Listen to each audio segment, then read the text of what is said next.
This podcast is produced by the Harwood Productions Podcast Network. To learn more about the network and to find more of our shows, visit us online at www.harwoodpodcast.com.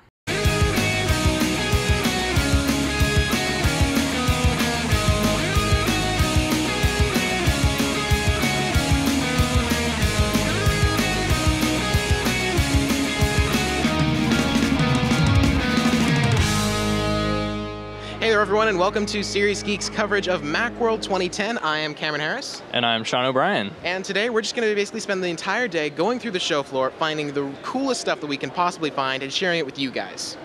We'll have all sorts of video clips, interviews, and product reviews live from Macworld. Let's get started.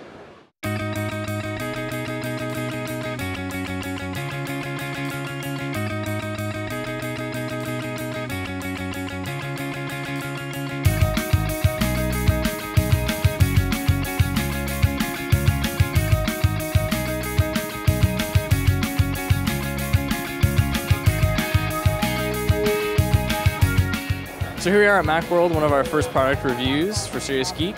Here I'm looking at the Scosche FlipSync. Actually a really nifty little device. It's a little keychain, sits on your car keys, but it flips out into either a mini USB charger or an iPod charger or iPhone charger. Really compact, 20 bucks. It looks really awesome. I might just have to pick up one of these. It's especially close to home for me at the moment, considering I just lost my iPod charging cable this morning, right before Macworld. Who'da thunk? So I'm here at the Smart Technologies booth, and I'm here with Chris. Nice to meet you, Chris. Thank you. Nice to meet you. And this is, what is this? This is the Smart Board, it's called? This is one of our versions of SmartBoard. We have a lot of things that we've been doing since 1991 when we shipped the first ever front projection board. This here is actually a plasma TV, and we manufacture the frame that goes around the perimeter of it to turn that into a touch-enabled surface. So it can take any display at all, and you can basically just put this cover over it almost. Exactly. We do have an overlay as well for LCDs because those are softer screens, but with the plasmas we're able to just go with a very minimalistic frame, which keeps it looking very nice and also very functional still. Uses our DVI-T-based camera technology. Very cool stuff. So it's actually a camera that's tracking whatever it is. It's not like an actual touch that does it. It's just the proximity almost. That's correct. I can actually get very close and it will still read it even though I'm not touching the board. That's so wild. Now, I have to say, one of the things that caught my eye, I've seen, there are other touch screens. What was so amazing about this is that you were actually painting in this application with an actual paintbrush, not like a special magnetic paintbrush or anything like that, an actual paintbrush. That's right. We believed ever since we came out that touch is really where we wanted to be. So for the last 20 years, we've been doing everything based on touch. We see that with the iPad, the iPhone, the iPod Touch now. That's where we live. That's what we do. So it's great because I can use my finger, as you can see. I can just go ahead and paint with my finger.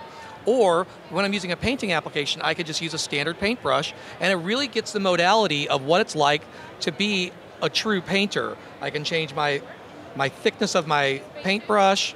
I can grab a different color. I can come in, I can mix it, I can change the saturation. But again, this is not our application.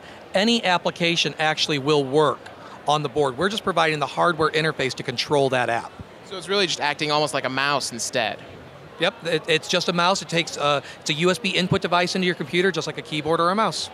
That's fantastic. And you can use anything. Could be your finger, could be a paintbrush, could be anything that you feel comfortable using. Exactly. And what we've actually found with some of our education, with a lot of our education offerings, sometimes when you have and you need special devices, what if you have a student in a wheelchair that can't reach the top of a board? Or what if you have a student that can't hold a pen of some kind? So they can use a tennis ball or anything to be able to allow them to still be able to participate in what's going on in the classroom.